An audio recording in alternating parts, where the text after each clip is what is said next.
बिस्मिल्लाहिर्रहमानिर्रहीम। स्टार्ट करते हैं गायरन के चैप्टर 75 के पार्ट 1 की वीडियो को। सबसे पहले बॉडी में मौजूद मुख्तलिफ केमिकल मैसेंजर सिस्टम्स का जिक्र किया है उन्होंने। हर सिस्टम में आपने देखना है कि जो केमिकल है वो रिलीज कहाँ से हो रहा है और केमिकल अपना इफेक्ट किस जगह पे कर रहा है, किस टिश्यू पे कर रहा है, किस तरह से कर रहा है। ठीक है, तो ये एक दो बातें होंगी जो कि हम सारे के बारे में देख रहे होंगे। नंबर एक पे आते हैं आपके पास न्यूरोट्रांसमीटर्स। न्यूरोट्रांसमीटर्स न्यूरॉन से रिलीज होते हैं और न्यूरॉन के ऊपर ही इफेक्ट करते हैं। ठीक है, आपको पता है साइनेप्स के अंदर एक्सॉन टर्मिनल से एक न्यूरोट्रांसमीटर रिलीज होता है और अगले नर्व सेल के ऊपर वो इफेक्ट कर रहा होता है। तो जिस इसकी एग्जांपल में आते हैं आपके पास एसिटाइलकोलिन हो गया, नॉरेपेनेफ्रिन हो गया, सारे आपके पास न्यूरोट्रांसमीटर्स हैं। नंबर दो पे आते हैं आपके पास एंडोक्राइन हार्मोन्स। ये ग्लैंड से या स्पेशलाइज सेल से रिलीज होते हैं। रिलीज होने के बाद चले जाते हैं ब्लड सर्कुलेटरी सिस्टम में और फिर ब्लड में होते होते जहां भी उन्होंने अपना इम्पैक्ट करना होता है उस जगह पर जाके अपना असर कर लेते हैं। सही हो गई बात। इसकी एग्जांपल में आता है आपके पास इस तरह थायराइड हार्मोन हो गया, ग्रोथ हार्मोन हो गया, इंसुलिन हो गया, ग्लूकागॉन हो गया, कैल्शियम हो गया, बहुत सारे एग्जांपल्स हैं। फिर आता है आपके पास न्यूरो एंडोक्राइन हार्मोन्स। न्यूरोट्रांसमीटर कौन से थे? न्यूरॉन से रिलीज हुए, न्यूरॉन पर इफेक्ट किया। एंडोक्राइन कौन से थे? ग्लैंड से रिलीज हुए और ब्लड में चले गए, किसी भी जगह पर जाकर फिर इफेक्ट किया। न्यूरो एंडोक्राइन होते हैं जो कि न्यूरॉन से रिलीज होते हैं और ब्लड में चले जाते हैं। ठीक है, बाद न्यूरॉन से रिलीज हो रहे हैं और फिर ब्लड में चले जाते हैं। जिस तरह आपके पास हाइपोथैलेमस से रिलीज होने वाले कई हैं जो कि फिर ब्लड सर्कुलेटरी सिस्टम में चले जाते हैं। ये एडीएच जिस तरह से आप कह देते हैं। तो ये आपके पास होते हैं न्यूरो एंडोक्राइन हार्मोन्स जो कि न्यूरॉन से रिलीज होते हैं और फिर सर्कुलेटरी सिस्टम में चले जाते हैं। नंबर 4 पे आते हैं आपके पास पैराक्राइन हार्मोन्स। पैराक्राइन हार्मोन्स किसी सेल से रिलीज होते हैं और उसी सेल की सराउंडिंग के ऊपर इफेक्ट कर रहे होते हैं। इसकी मैं एग्जांपल दूंगा आपको। जिस तरह टेस्टिस में जो लिडिक सेल्स होते हैं वो फॉर्म कर रहे हैं टेस्टोस्टेरोन। ये टेस्टोस्टेरोन सराउंडिंग के सेल्स पे, टेस्टिस के अंदर ही सराउंडिंग के सेल्स पे अपना इफेक्ट कर रहा होता है, चीज़ों को स्टिमुलेट कर रहा होता है इस तरह से। ठीक होगी बात। तो एक सेल रिलीज कर रहा है, रिलीज होने वाला हार्मोन ब्लड में नहीं गया, उसी सेल की सराउंडिंग को ही वो इफेक्ट कर रहा है। इसको कहते हैं पैराक्राइन हार्मोन्स। फिर आते हैं आपके पास ऑटोक्राइन हार्मोन्स। ऑटोक्राइन हार्मोन्स वो होते हैं कि जिस सेल ने हार्मोन रिलीज किया है इस हार्मोन का उसी सेल पे कोई ना कोई इफेक्ट हो। ठीक है, मिसाल के तौर पे कोई सेल प्रोजेस्टेरॉन रिलीज कर रहा है और ये प्रोजेस्टेरॉन उन्हीं सेल्स को मजीद स्टिमुलेट कर रही है कि मजीद प्रोजेस्टेरॉन बनाओ। तो ये आपके पास ऑटोक्राइन हार्मोन्स हो गए। डन। और आखिर में आता है आपके पास साइटोकाइन हार्मोन्स। अच्छा, ये तीनों जो है ना ये किसी भी सेल से, ये सेल से रिलीज हो रहे होते हैं। पैराक्राइन भी सेल से रिलीज हो रहे हैं, ऑटोक्राइन भी सेल से रिलीज हो रहे हैं, ये भी सेल से रिलीज हो रहे हैं। न्यूरोट्रांसमीटर्स और न्यूरो एंडोक्राइन नर्व से रिलीज हो रहे थे, न्यूरॉन से रिलीज हो रहे थे। और एंडोक्राइन हार्मोन्स स्पेशलाइज सेल से भी रिलीज होते हैं और ग्लैंड से भी रिलीज होते हैं। डन होगी बात। अच्छा, साइटोकाइन आपके पास कुछ पेप्टाइड्स होते हैं जो कि ऑटोक्राइन भी हो सकते हैं, पैराक्राइन भी हो सकते हैं, एंडोक्राइन भी हो सकते हैं। क्या मतलब? ये जिस सेल से रिलीज हो रहे हैं हो सकता है इनका उन्हीं सेल्स पे इफेक्ट हो सकता है सराउंडिंग पे इफेक्ट हो, और ये भी हो सकता है कि ब्लड में जाके वो किसी और दूसरी जगह पे जाके अपना इफेक्ट कर रहे हो। तो ये होते हैं आपके पास साइटोकाइन, जिसका थोड़ा सा एक ब्रॉड काइंड ऑफ इनका फंक्शन है। जिस तरह हमने ब्लड फिजियोलॉजी में पढ़े थे, इंटरल्यूकिन्स पढ़े थे, लिम्फोकाइन्स पढ़े थे, जो हम देख रहे थे किस तरह से सेल्स की प्रोडक्शन को स्टिमुलेट कर रहे थे, इम्यूनिटी में रोल प्ले कर रहे थे। Anyway, अच्छा, यहाँ पर उन्होंने बताया हुआ आपके जो एडिपोसाइट्स है ना, जो फैट सेल्स हैं, वो भी इस तरह के साइटोकाइन हार्मोन्स रिलीज करते हैं जिनको हम कहते हैं एडिपोकाइंस। ठीक है, जैसे कि लेप्टिन हो गया मिसाल के तौर पे।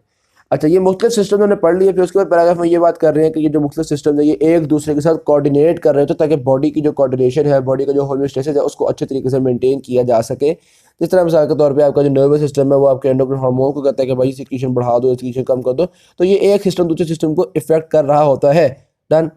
चूँकि ये इंट्रोडक्शन का चैप्टर है ना, तो हम इस पर कुछ बेसिक्स को देख रहे होंगे। तो अब हम देखते हैं जो एंडोक्राइन हार्मोन्स होते हैं उनकी थोड़ी सी कैरेक्टरिस्टिक्स को देखने लगे हैं।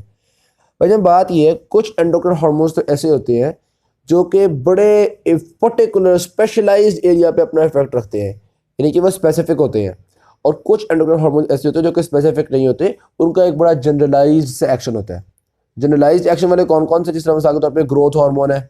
ग्रोथ हार्मोन जो है वो आपकी बोन्स की भी ग्रोथ को इंक्रीज कर रहा है, वो आपकी कार्टिलेज की भी बोन को ग्रोथ को इंक्रीज कर रहा है, वो आपके लिवर पे भी इफेक्ट रख रहा है, आपकी ग्लूकोज पे भी इफेक्ट रख रहा है, उसकी बहुत सारी बॉडी के तकरीबन हर टिश्यू पे कोई ना कोई इफेक्ट है।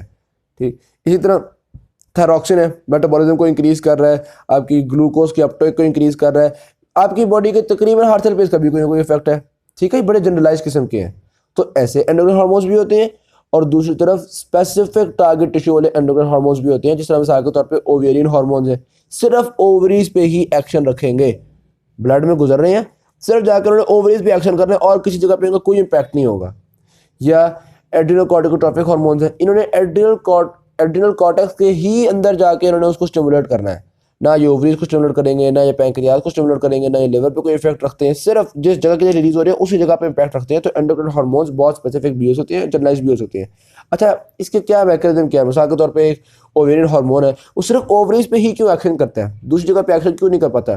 बेसिकली उस हार्मोन का रिसेप्टर ही सिर्फ ओवरीज में है, और जगहों पे उस हार्मोन का रिसेप्टर ही नहीं है, तो और लोगों को पता नहीं चलता कि ये हार्मोन आया था। खैर, ये चीज़ें डिटेल में हम आगे जाके देख रहे होंगे, अभी मैं आपको एक ब्रीफ सा ओवरव्यू दे रहा हूँ। डन होगी बात। अच्छा, फिर फिगर 75.1 में उन्होंने मुख्तलिफ जो कि एंडोक्राइन हार्मोन जो उनकी लोकेशन को डिस्कस किया हुआ है, ये वो सारा कुछ बहुत बेसिक चीज़ें, कोई इसमें मुश्किल चीज़ नहीं है।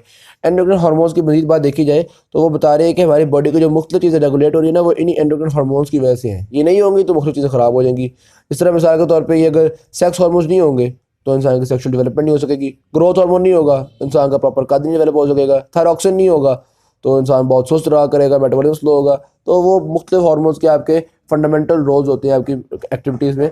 अच्छा, कि जो हमने इतने सारे सिस्टम्स पढ़े हैं ना एंडोक्राइनोलॉजी में, इनमें से दो सिस्टम को डिटेल में देख रहे होंगे। नंबर एक एंडोक्राइन हार्मोन्स को, नंबर दो न्यूरो एंडोक्राइन हार्मोन्स को। इन दो को हमने अब डिटेल से पढ़ना है। बाकी न्यूरोट्रांसमीटर्स तो हम नर्व फिजियोलॉजी में पढ़ चुके हैं। पैराक्राइन हार्मोन्स को, ऑटोक्राइन हार्मोन्स को भी हमने नहीं पढ़ना। साइटोकाइन्स को भी ये सारे हमने फिलहाल नहीं डिस्कस करने हैं। साइटोकाइन्स तो ब्लड फिजियोलॉजी में काफ़ी सारे पढ़ चुके हुए हैं, लेकिन अभी हमने सिर्फ एंडोक्राइन हार्मोन्स और न्यूरो एंडोक्राइन हार्मोन्स पढ़ना है इस यूनिट में। ठीक है, ये जो एंडोक्राइनोलॉजी का यूनिट है जिसमें ऑलमोस्ट 6 चैप्टर हार्मोन के बारे में, फिर आगे सेक्सुअल फंक्शन से रिलेटेड हार्मोन आ जाती हैं। तो ये सारे जो हैं हमारे पास, इसमें हम लोग इन दो को पढ़ेंगे। डन की बात। तो स्टार्ट करते हैं जी। Chemical structure and synthesis hormone. अगर स्ट्रक्चर को देखा जाए तो स्ट्रक्चर के बेस पे हार्मोन को 3 मेजर क्लासेस में क्लासिफाई करते हैं, 3 मेजर कैटेगरीज में क्लासिफाई करते हैं। नंबर 1 प्रोटीन्स और पॉलीपेप्टाइड्स, नंबर 2 स्टेरॉयड हार्मोन्स, और नंबर 3 वो हार्मोन जो कि अमाइनो एसिड्स डिराइव हो रहे हैं। अच्छा, गाइडर में उन्होंने 3 क्लासिफिकेशन लिखी हुई हैं। कुछ और जगहों पर जिस तरह बायोकेमिस्ट्री में भी आप खासतौर पे 5 क्लासिफिकेशन पढ़ेंगे। वहाँ पे आप कहते हैं प्रोटीन्स एक क्लास है, पॉलीपेप्टाइड दूसरी क्लास है। ठीक है, और फिर तीसरी ये होती है, चौथी ये होती है, प्रोस्टाग्लैंडिन्स 5वीं क्लास होती है। डाउनों की बात। तो वो बायोकेमिस्ट्री में ज़्यादा क्लासिफिकेशन कर रहे होते हैं, आप वो भी याद रख सकते हैं, लेकिन गाइटन में या फिजियोलॉजी में आपको यही 3 याद करने बहुत है। नंबर 1 प्रोटीन्स और polypeptides, number 2 steroids, number 3 amino acid derive.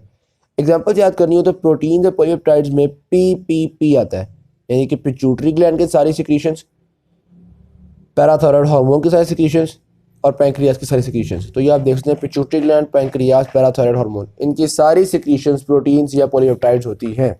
दोनों की बात तो याद करना बहुत आसान हो गया। और भी कुछ सिक्रीशंस हैं, जिस तरह हाइपोथैलेमस की भी ज़्यादातर सिक्रीशंस पेप्टाइड होती हैं, लेकिन फिलहाल हमने ये पीपीपी याद कर लिया, एग्जाम्पल बहुत हो जाएंगी इसकी। अच्छा, फिर नेक्स्ट पे आता है स्टेरॉइड्स। स्टेरॉइड्स में सारे जो सेक्स हार्मोन है ना, सेक्स रिलेटेड हार्मोन्स, कोई आपके पास मिसाल के तौर पे ये टेस्टोस्टेरोन हो गया, एस्ट्रोजन हो गया, प्रोजेस्टेरोन हो गया, ये सारे स्टेरॉइड हार्मोन्स होते हैं। और उसके अलावा एड्रिनल कॉर्टेक्स रिलीज होने वाला, जिस तरह से कॉर्टिसोल हो गया, एल्डोस्टेरोन हो गया, ये सारे भी स्टेरॉइड हार्मोन्स होते हैं। इनफैक्ट जिस हार्मोन के एंड में ओन आ रहा है ना, प्रोजेस्टेरोन या टेस्टोस्टेरोन या एल्डोस्टेरोन, ये सारे आपके पास स्टेरॉइड हार्मोन्स होते हैं। अच्छा जी, आखिर में आते हैं अमाइनो एसिड डिराइव्ड यानी टायरोसिन वाले। अमाइनो एसिड डिराइव्ड में आपके पास मेनली देखा जाए 2 तरह के होते हैं, एक तो कैटेकोलामाइंस, नॉरेपिनेफ्रिन, एपिनेफ्रिन वगैरह, और दूसरा थायराइड से रिलीज होने वाले थायरॉक्सिन, ट्राइआडोथायरोडीन यानी कि T3 T4 वगैरह, ये आपके पास टायरोसिन से, अमाइनो एसिड से ड्राइव हो रहे होते हैं, टायरोसिन से ड्राइव हो रहे होते हैं। डाउन की बात। तो हमने स्ट्रक्चरली 3 तरह के हार्मोन्स को देख लिया। अब देखते हैं इन तीनों तरह के हार्मोन्स फॉर्म किस तरह से होते हैं, रिलीज किस तरह से होते हैं। अब इन तीनों तरह के हार्मोन्स को देख रहे हैं हमने। ठीक है, तो पहली टाइप कौन सी थी हमारे पास, प्रोटीन और पॉलीपेप्टाइड्स। तो देखते हैं प्रोटीन और पॉलीपेप्टाइड्स को। तो जी प्रोटीन और पॉलीपेप्टाइड्स जो है ना, ये हमारे पास जारी बात है, प्रोटीन है तो कैसे फॉर्म होगी, हर एक को पता है कि यार mRNA बनेगा, mRNA से आगे वो राइबोसोम के ऊपर ट्रांसक्राइब होकर प्रोटीन बन जाएगी, सॉरी ट्रांसलेशन के थ्रू प्रोटीन बन जाएगी। तो पहले इसमें DNA से ट्रांसक्रिप्शन होगी, ट्रांसक्रिप्शन के बाद आपके पास mRNA बनेगा, mRNA की ट्रांसलेशन होगी तो प्रोटीन बन जाएगी। बेसिक चीज़ तो यही है ना। अच्छा, ये जो हम कह रहे हैं प्रोटीन और पॉलीपेप्टाइड, फ़र्क क्या है? देखो, प्रोटीन्स भी अमाइनो एसिड की बनी होती हैं, पॉलीपेप्टाइड भी अमाइनो एसिड का बना हुआ होता है।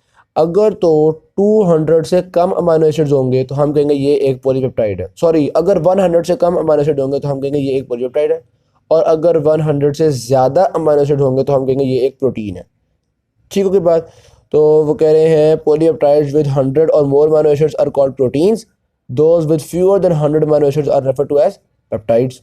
सिंपल चीज़ है, कोई मुश्किल चीज़ नहीं है। जिस तरह मिसाल के तौर पे आपके ग्रोथ हार्मोन है, उसमें 200 अमीनो एसिड्स हैं। जाहिर बात है कि वो आपके पास एक प्रोटीन होगी। और इसी तरह थायरोट्रोपिन रिलीजिंग हार्मोन है, सिर्फ 3 अमीनो एसिड है, तो ये बताए पॉलीपेप्टाइड होगा। ठीक है, तो बहुत वेरिएशन होती है, अमीनो एसिड बहुत थोड़े भी होते हैं, बहुत ज़्यादा भी होते हैं। 100 से कम होंगे तो हम कहेंगे पॉलीपेप्टाइड है, 100 ज़्यादा होंगे तो हम कहेंगे ये प्रोटीन है। अच्छा जी, हम फॉर्मेशन की बात करें तो हमने बताया था कि जनाब राइबोसोम जाहिर सी बात है किसी भी प्रोटीन को फॉर्म करेंगे, लेकिन राइबोसोम जो फॉर्म करते हैं ना वो एक्टिव हार्मोन नहीं होता, वो होता है प्री प्रो हार्मोन। ठीक है, यानी कि इनएक्टिव फॉर्म ऑफ हार्मोन है। ये प्री प्रो हार्मोन जो है ये चला जाता है आपके एंडोप्लाज्मिक रेटिकुलम में। एंडोप्लाज्मिक रेटिकुलम में इसकी थोड़ी बहुत प्रोसेसिंग होती है और एंडोप्लाज्मिक रेटिकुलम में जाकर ये कन्वर्ट हो जाता है इनटू प्रो हार्मोन।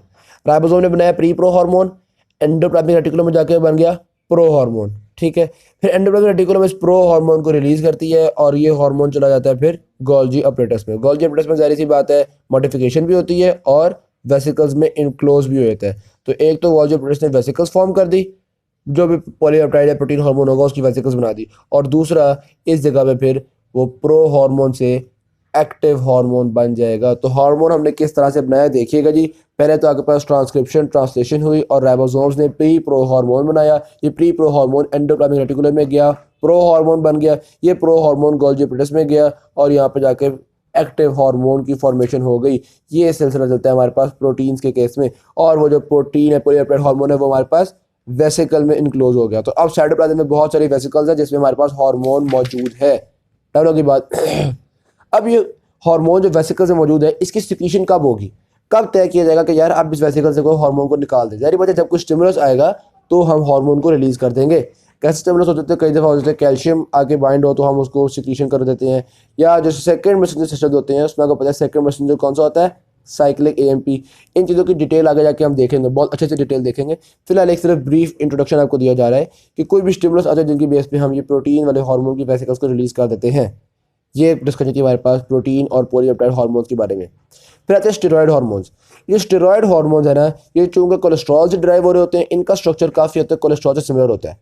सारे स्टेरॉयड हार्मोन्स में आप देखोगे 3 साइक्लोहेक्साइल रिंग्स होंगे और 1 cyclopentyl ring. 3 cyclohexyl, 1 cyclopentyl, cyclohexyl cyclopentyl. तो बेसिक स्ट्रक्चर ये होता है क्योंकि कोलेस्ट्रॉल से ड्राइव हो रहे हैं ना। बाकी फिर मॉडिफिकेशन वगैरह होती रहती है, उसी बेस पे कोई कोर्टिसोल होता है, कोई टेस्टोस्टेरोन होता है, कोई एल्डोस्टेरोन होता है, लेकिन बेसिकली सबके अंदर ऐसे ही होता है। डन। अब इन हार्मोन्स को बनाने के लिए कोलेस्ट्रॉल चाहिए। कोलेस्ट्रॉल कहाँ से आएगी? वैसे तो सेल ने बहुत थोड़ी अपने अंदर कह सकते हैं कि ये स्टेरॉयड हार्मोन्स को स्टोर किया होता है, लेकिन सेल में मौजूद जो कोलेस्ट्रॉल है, जब भी हमने स्टेरॉयड हार्मोन बनाने थे वो कोलेस्ट्रॉल बड़ी रैपिडली हम ले आते हैं। तो नंबर 1 साइटोप्लाज्म में मौजूद कोलेस्ट्रॉल एस्टर्स काम आते हैं हार्मोन को बनाने के लिए, और नंबर 2 ये वाले सेल्स बजाते खुद कोलेस्ट्रॉल को प्रोड्यूस भी कर लेते हैं। तो डिनोवो सिंथेसिस ऑफ कोलेस्ट्रॉल भी हो जाती है। तो स्टेरॉयड हार्मोन बनाने के लिए कोलेस्ट्रॉल कहाँ से आती है? साइटोप्लाज्म में मौजूद कोलेस्ट्रॉल एस्टर्स से और डिनोवो सिंथेसिस से, यानी खुद से बना के। डाउन की बात ये डिस्कशन थी हमारे पास स्टेरॉयड हार्मोन के बारे में। और आखिर में आते हैं हमारे पास अमाइन हार्मोन्स, या आप कह सकते हैं हार्मोन जो कि टायरोसिन से ड्राइव हो रहे होते हैं। इसमें 2 तरह के हार्मोन आपको मैंने बताए थे। एक तो आपके पास कैटेकोलामाइंस थे, नॉरएपिनेफ्रिन और एपिनेफ्रिन, और दूसरे आपके पास थायराइड वाले हार्मोन्स थे, यानी T3 T4। सबसे पहले देखते हैं थायराइड वाले हार्मोन्स T3 T4 वगैरह के बारे में। जो T3 T4 होते हैं ये टायरोसिन के साथ आयोडीन अटैच्ड होती हैं, तो ये हार्मोन बन जाता है। ठीक है, बेसिकली नाम ये ना ट्राई आयोडोथायरोसिन, टायरोसिन, टेट्राआइडोटायरोसिन। ठीक है, तो नाम देखो ना आप, टायरोसिन के ऊपर ये आयोडीन अटैच होकर हार्मोन बना लेता है। और ये जो टायरोसिन है ये आपके पास थायरोग्लोबुलिन के अंदर मौजूद होती है। ये बेसिकली जब हम पढ़ेंगे ना ये चैप्टर, प्रॉब्लम मेरे ख्याल अगला चैप्टर 76, तो उसमें हम बड़े डिटेल से सारा कुछ देख रहे होंगे। अभी हो सकता है आपको थोड़ा बहुत ये बात ना समझ में आ रही हो, लेकिन मैं आपको बताता हूँ। थायराइड ग्लैंड के अंदर आपके पास ना फॉलिकल्स होती हैं। ठीक है, उनमें ऐसी रैंडम स्पेसेस मौजूद होती हैं, उनमें बड़े बड़े मॉलिक्यूल्स हैं जिनका नाम है थायरोग्लोबुलिन। डन होगी बात। अब ये थायरोग्लोबुलिन में बहुत सारे टायरोसिन होते हैं। डन। इन टायरोसिन के ऊपर जब आके आयोडीन लगती है तो ये बन गया हार्मोन, ट्राई आइडोथायरोनिन, टायरोसिन या टेट्राआइडोटायरोसिन, इस तरह का ये बन गया हार्मोन। तो अब ओवरऑल तो ये थायरोग्लोबुलिन है, लेकिन उस थायरोग्लोबुलिन के ऊपर बहुत सारे हार्मोन बने हुए हैं। जब रिलीज होने की बारी आएगी ना तो फौरन हम इनको तोड़ेंगे, हम कहेंगे ये लो भाई ट्राईआइडोटायरोसिन ले लो, ये लो भाई थायरोक्सिन ले लो। ठीक है, तो यानी कि अंदर अगर आप देखो तो थायराइड ग्लैंड के अंदर ये थायरोग्लोबुलिन के फॉर्म में स्टोर होते हैं। जब रिलीज करना होता है हम थायरोग्लोबुलिन को तोड़ते हैं, हार्मोन बना कर ब्लड में भेज देते हैं। अच्छा, ब्लड में जाके भी ये हार्मोन चिपके ही रहते हैं क्योंकि इनको आज़ाद रहने की तो आदत नहीं है। पहले थायरोग्लोबुलिन का हिस्सा बनकर रहते थे, अब ये जाके ब्लड के अंदर थायरॉक्सिन बाइंडिंग ग्लोबुलिन के साथ मिलकर रहते हैं, यानी मुख्तलिफ प्लाज्मा प्रोटीन के साथ अटैच्ड फॉर्म में रहते हैं। बहुत थोड़े तो जो अटैच फॉर्म में ना हो, ज़्यादातर अटैच फॉर्म में रहते हैं। डन। थायराइड हार्मोन की समझ में आ गई।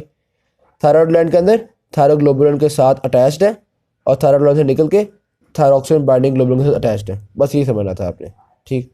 उसके अलावा जो कैटेकोलामाइंस हैं जैसे कि नॉरएपिनेफ्रिन और एपिनेफ्रिन, उनके बारे में देखा जाए तो वो आपके पास प्रोटीन्स की तरह ही होती हैं, यानी कि एक वेसिकल के अंदर हम उनको स्टोर कर जाते हैं, जब स्टिमुलस जाता है तो वो रिलीज हो जाती हैं। इनका ज़्यादा जो प्रोटीन की तरह ही कोई मुश्किल चीज़ नहीं है। यहाँ तक कंप्लीट होती है पार्ट 1 की video. Thank you very much. Video अच्छी शेयर कीजिएगा, चैनल को सब्सक्राइब कीजिएगा। पार्ट 2 की वीडियो में हम डिस्कस करेंगे कि ये तीनों टाइप ऑफ हार्मोन्स जो है इनकी सिक्रीशन किस तरह से होती है। अभी हमने देखा इन तीनों टाइप ऑफ हार्मोन्स की फॉर्मेशन किस तरह से हो रही है, अब हम देखेंगे उनकी सिक्रीशन किस तरह से होती है। अल्लाह हाफ़िज़।